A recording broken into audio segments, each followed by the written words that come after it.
es el nunca es tarde.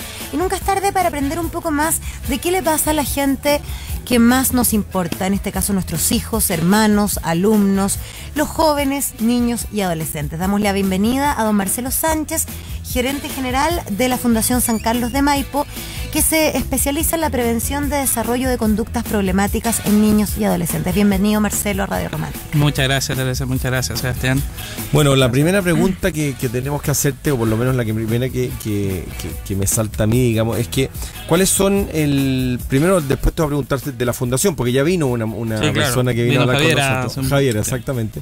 Te quería preguntar un poco cuáles son, por ejemplo, algunos síntomas que podemos nosotros ver en nuestros adolescentes, ya sea parientes, amigos, sobrinos, qué sé yo, que nos hagan pensar o que nos hagan sospechar de alguna conducta que está mal o que va encasillándolo hacia un mal camino. O sea, ¿qué nos puede advertir o dar señales de que un preadolescente o adolescente está en una situación de riesgo? Fíjate que lo que ustedes plantean nos pasa a todos, ¿eh? Andar siempre buscando el síntoma en el niño y estar pensando que el niño es, muchas veces uno dice, el niño es el problema. Pero la verdad es que el niño está siendo el síntoma de una serie de condiciones que en la familia a veces se transforman en riesgos conductuales. Por ejemplo, que el chico empieza a desertar del colegio, por ejemplo, que el chico empieza a faltar a clase, o empieza a tú no tienes control de dónde está, no sabes dónde está, no te avisa, no se comunica, se empieza a aislar, empieza a juntarse con chiquillos que tienen también otros problemas. Entonces, uno dice, bueno, este niño se me está portando mal. Ese es como el concepto clave, y que sin embargo lo que está detrás es precisamente cuáles son las condiciones que hacen que esas conductas estén apareciendo en el niño. Y ahí quizás lo más importante es que uno empieza a detectar que hay factores de riesgo en el interior de la familia. Eso es interesante, o sea, si nosotros tenemos más conciencia de qué cosas podrían ser factores de riesgo para un joven, podríamos, al observar nuestra familia, nuestras dinámicas, la situación económica, la falta o ausencia de figura, de autoridad en la casa, de afecto, podríamos evitar los síntomas y estar atento antes y decir, es que aquí se nos está desordenando el maíz en la familia y esto podría más adelante provocar alguna situación riesgosa. Cambios conductuales importantes que pueden llevar, por ejemplo, a situaciones de exponerse a riesgos que dañen física o emocionalmente al niño. Ya, porque, perdóname, Marcelo, porque esto además es interesante ver que los factores de riesgo suceden en el colegio, en el barrio, en la familia, en los amigos. Es re interesante lo que planteas, porque en general cuando se habla de los factores de riesgo, uno no se imagina que la familia puede constituirse en un factor de riesgo, o que la comunidad, o que los amigos. En general uno dice, no, sí, mira, la familia es súper importante. Ojo, no siempre la familia actúa de manera positiva, no siempre la comunidad, la amistad actúa de manera positiva. Lo que uno tiene que tratar de mirar en profundidad al interior de su familia es cómo, por ejemplo, yo estoy administrando los conflictos familiares, cómo yo me estoy preocupando de que este chico de alguna forma esté teniendo un comportamiento adecuado. Perdóname, Marcelo, que para que las románticas y románticos que se están integrando entiendan el contexto del cual estábamos hablando, me parece interesante evaluar los factores de riesgo, pero para que entiendan quienes escuchan Romántica, la pregunta del Seba tenía sentido, es como, pero factores de riesgo que pueden provocar ¿qué? ¿De qué estamos hablando? ¿De niños que roban, que se cortan, pueden conducta autodestructiva, que tienen sexo poco seguro o autodestructivo, excesos en drogas, alcohol, depresión, suicidio, todas las anteriores?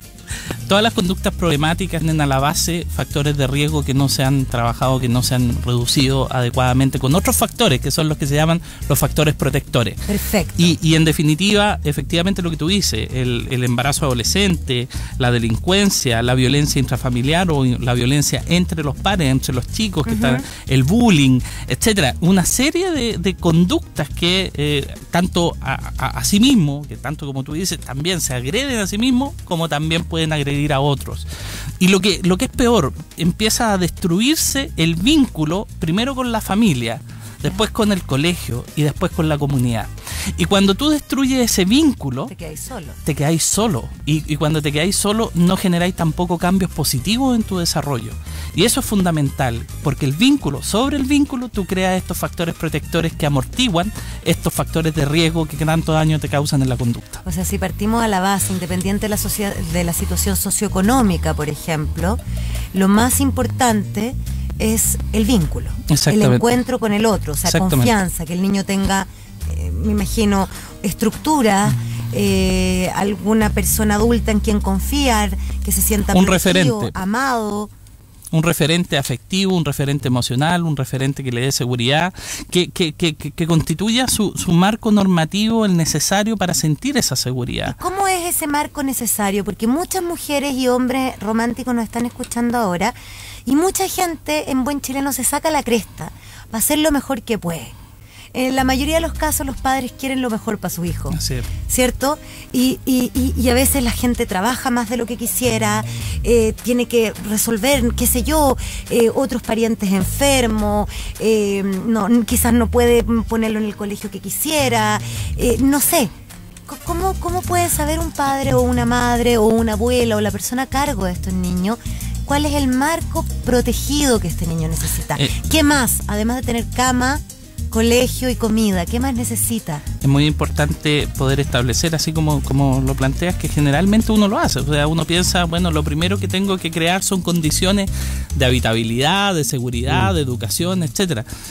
A la base de todo esto, el resultado concreto, el verdaderamente aquel que va a hacer que cambien las actitudes o los comportamientos, que se protejan de estos comportamientos o influencias negativas, está el afecto, está el vínculo. Tú tienes que saber priorizar eso. Ahora, es cierto, hoy día hay muchas dificultades porque la gente trabaja hasta más tarde, porque no vivimos en entornos seguros, porque la gran mayoría de nuestro país vive en barrios que tienen algún nivel importante y muchos niveles de exclusión muy fuertes. Entonces, evidentemente se hace un desafío muy tremendo si es que de alguna forma yo no logro priorizar ese espacio de afecto, este espacio íntimo que se puede dar en el tema cotidiano en la familia. El poder sentarse a comer juntos. Esa práctica que ya desapareció hace muchos años. O el hablar, de verdad. El poder comunicarse, el poder centrarse no solamente en los riesgos de una conducta. Cuando tú hablas de afectividad o de sexualidad con tu hija, tú no lo haces solo, o no lo deberás hacer solo pensando en que la hija se va a quedar embarazada. Tú lo tienes que hacer desde lo que significa la sexualidad, desde la integralidad, desde la emocionalidad, desde el afecto. Claro, entonces, de alguna forma, nosotros creemos que el poder establecer la prioridad con un fuerte componente afectivo, el trabajar el afecto en los periodos de infancia y de juventud es fundamental para poder sostener vínculos duraderos. Ya todos los otros elementos efectivamente son siempre necesarios. Pero son agregados. Pero no están a la base de que este vínculo que va a hacer el cambio positivo en las actitudes. O sea, le podría echar palta, mayo, tomate, pero si no está la vienesa, no es un completo. ¿Ah? Entonces, en la práctica, ese trabajo se hace en el cotidiano. Se hace con abrir esos espacios de afecto. Se hace con que no te dé lo mismo que los chiquillos estén cada uno conectado en su celular, en su tablet, o estén mirando la tele para afuera, o salgan nomás, o estén relacionados. Y esto también no tiene que ver solo con una condición socioeconómica. La condición socioeconómica es una variable más de la condición de riesgo, pero no es la fundamental. Entonces, y por eso que te puedes encontrar en algunos barrios con mucha vulnerabilidad, pero con familias cohesionadas, con chiquillos que salen adelante, que tienen esfuerzo, pero ¿qué está detrás? Está detrás padres que están permanentemente monitoreando, preocupándose, teniendo una conversación. Y en general, ¿esos hijos de esos padres tienen menos riesgo, por ejemplo, de consumo excesivo de droga? Si tú hablas con tu hijo respecto de la valoración positiva, si tú además le das el ejemplo a tu hijo, imagínate tú que nosotros estemos hablando del consumo problemático de droga y alcohol y mandamos al chiquillo, oye, tráeme un par de cervezas del refrigerador, y normalizo el consumo excesivo. O peor, te ve llegar achacado, pesado, no saludar a nadie y sentarte con un copete y normalizándolo. Entonces, mira, el consumo de los adultos es algo totalmente distinto de los niños. Los niños no están preparados para consumos de alcohol, de droga, ni nada de eso. Entonces, cuando tú lo normalizas, lo aproximas a una situación de riesgo importante. Y en consecuencia, el primer trabajo, el insight que tiene que hacer es la mirada profunda que tenemos que hacer nosotros como padres y ser consistentes con eso. Estamos en Romántica conversando con don Marcelo Sánchez, gerente general de la Fundación San Carlos de Maipo, sobre la prevención de desarrollo de conductas problemáticas en adolescentes. Vamos a hablar de las oportunidades para que los jóvenes se involucren, para que creen vínculos, cómo exacerbar o potenciar sus propias habilidades, la autoestima, ver si hay denominadores comunes en los que no sé, que tienen depresión o que presentan síntomas suicidas, etcétera, etcétera. ¿Le parece que vamos a una pausa y después seguimos conversando, Marcelo? Muchas gracias. Maravilloso. Nunca es tarde. En Romántica 104.1. Volvemos al Nunca es tarde de Romántica y vamos a meternos de lleno de nuevo en el tema, porque ya escuchamos la canción de nuestra querida cantante de apellido Schuster. Consuelo Schuster. Marcelo Sánchez, gerente general de la Fundación San Carlos de Maipo, está aquí con nosotros. Marcelo, estábamos conversando en los comerciales y en la música, que tú nos contabas, de hecho, algunas familias que con gran esfuerzo han sacado adelante a sus hijos en lugares o en poblaciones muy desprotegidas y poblaciones que el riesgo social está latente todos los días. Y los vecinos de ellos pueden ser un narcotraficante, digamos. Entonces, el factor fundamental al parecer es la contención familiar y lo severo que pueden ser y lo estrictos que pueden ser los padres en la crianza de los hijos. Mira, nosotros como fundación, la Fundación San Carlos de Maipo ya lleva un par de años trabajando en territorios de altísima vulnerabilidad y donde te encuentras esta realidad, ¿no? Donde tú ves que efectivamente hay barrios que pueden constituirse en un factor de riesgo. Pero también ves que hay familias que desarrollan habilidades parentales, que se preocupan de poder estar conectados con la comunidad, de hacer redes de apoyo. Las redes son fundamentales para que efectivamente los niños puedan vivir en un entorno más seguro, no obstante de estar territorialmente, por ejemplo, en zonas de exclusión muy fuertes. Y el saber utilizar esas redes es fundamental para un papá, para una mamá que realmente quiere proteger a través de estos factores y disminuir estos factores de riesgo. Entonces, de hecho, Marcelo, ustedes acá tienen un libro de la Fundación San Carlos de Maipo que se llama Comunidades que se Cuidan. Sí, las comunidades que se cuidan es un modelo, imagínate el Windows, el sistema operativo es comunidades que se cuidan, y todos los programas que utilizamos son lo mismo, el Office, los programas para apoyar a las familias, los programas de retención escolar, los programas para evitar la deserción escolar. La Fundación San Carlos de Maipo lleva varios años ya, por ejemplo, trabajando con el municipio de Peñalolén. Nosotros hemos atendido a alrededor de 10.000 alertas, de 10.000 niños que se han metido en el sistema para evitar la deserción escolar, para evitar que ellos empiecen a faltar al colegio.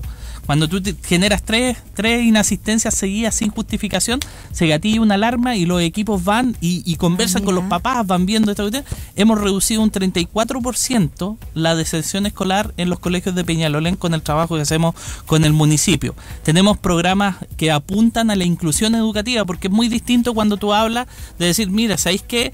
Hagamos escuelas integradoras de escuelas inclusivas. La inclusiva se preocupa del chiquillo para que adaptar las necesidades del chiquillo, o sea, ver las necesidades del chiquillo, y la escuela se preocupa de esas necesidades. La integradora, el chiquillo tiene que adaptarse a la escuela, le abre el espacio para el chiquillo. Entonces, al poco tiempo lo tenéis desertando del colegio. Entonces, perdona, una pregunta se viene. ¿Cuánta gente trabaja en la fundación?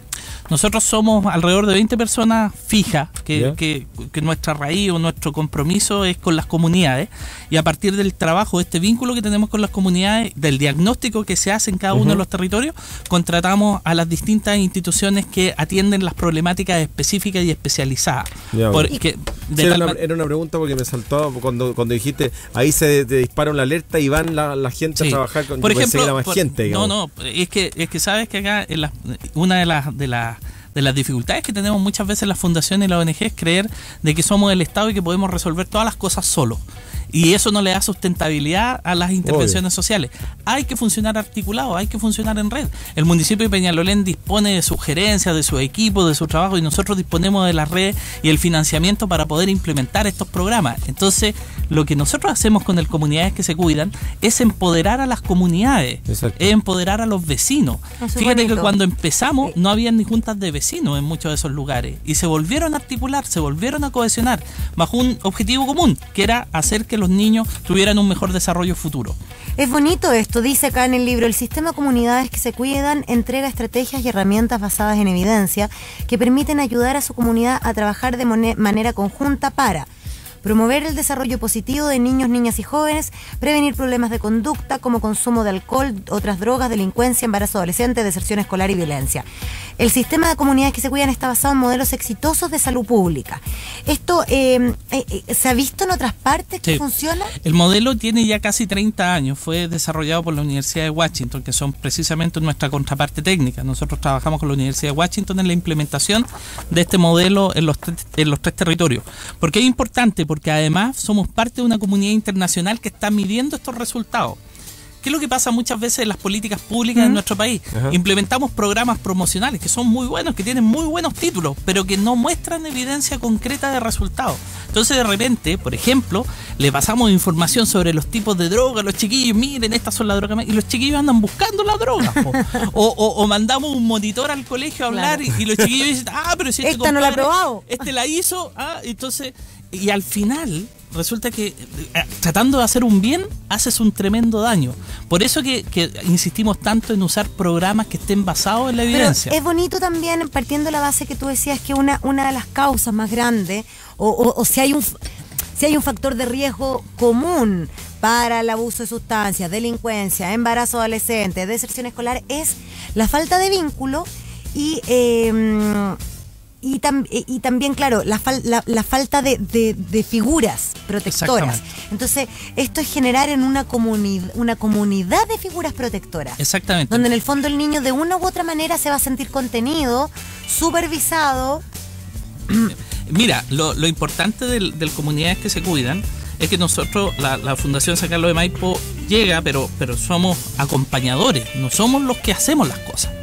Nosotros acompañamos a la comunidad que se organiza, detecta cuáles son sus necesidades, cuáles son los factores de riesgo a los que está enfrentado, cuáles son los elementos protectores con los que se va a comprometer esa comunidad y en qué plazo lo vamos a hacer y cuáles son las metas que nos vamos a fijar. Queremos reducir el consumo problemático de alcohol en los niños. En 5 años vamos a reducirlo un 20%. No estamos diciendo que lo vamos a eliminar. ¿Y cómo? Un 20%. Y aquí el cómo. Ya, entonces vamos a buscar programas, de una bolsa de programas que están basadas en evidencia, que la hemos desarrollado nosotros para la realidad chilena. Por ejemplo. Y sobre eso, por ejemplo, Familia Unida. Familia Unida es un programa que desarrolló la Universidad de Miami, que lo han probado más de 20 años, que lo han trabajado con las comunidades latinas en Miami para reducir consumos problemáticos y fortalecer también habilidades parentales. Entonces, ¿podemos nosotros traernos ese programa? Bueno, ahí está el enlace de la fundación, de poder ir a la universidad, buscar implementadores locales, trabajar con eso, o fortalecer también dentro de la misma oferta pública que hoy día existe. Hay programas que efectivamente son estrategias probadas de eficiencia, que tienen resultados concretos, como el SAT, el Sistema de Alerta Temprano a la Deserción Escolar de Peñalolén. En estos 5 años en promedio rebajando un 34% la deserción escolar. Es súper potente y el costo es muy poco.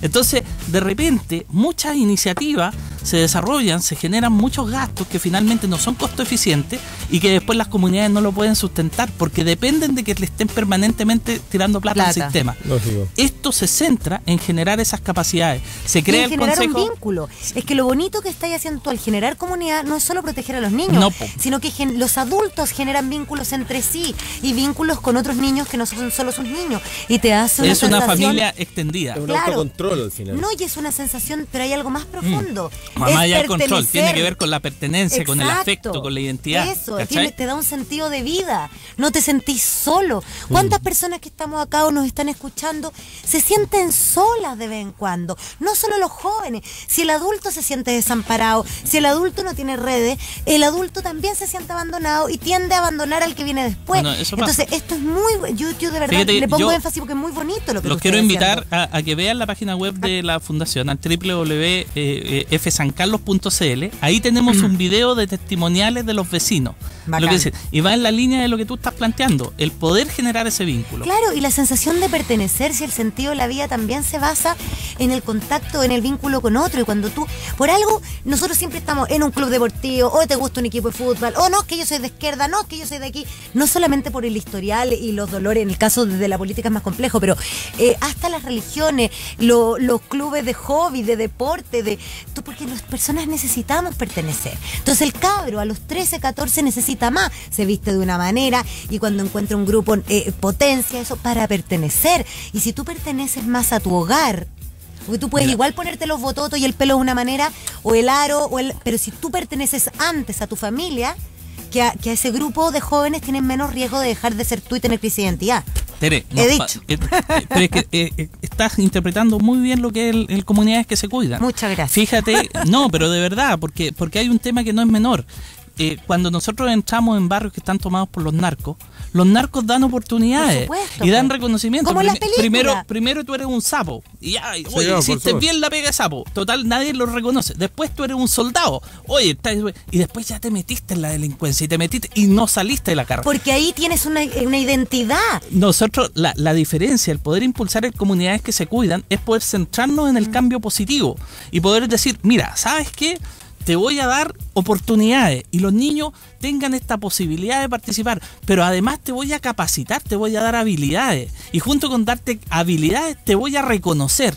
Ahí se forma el vínculo. Cuando yo le digo a mi hijo, mira, o a mi hija, haz la cama, y le doy la oportunidad de hacer la cama y después voy a ver cómo lo está haciendo y le digo, mira, en realidad tenéis que sacudirla primero, tenéis que hacer esto otro ya, y estoy con él y le enseño y después lo hace bien y después lo reconozco, oye, te pasaste, lo hiciste súper bien, te ganaste un premio, vamos a hacer algo juntos, El ¿cachai? reconocimiento. Ahí está el reconocimiento. Esa es la acción cotidiana Bonito. de poder dar una oportunidad, de poder capacitar y de poder dar el reconocimiento. Con eso tú haces el cambio positivo.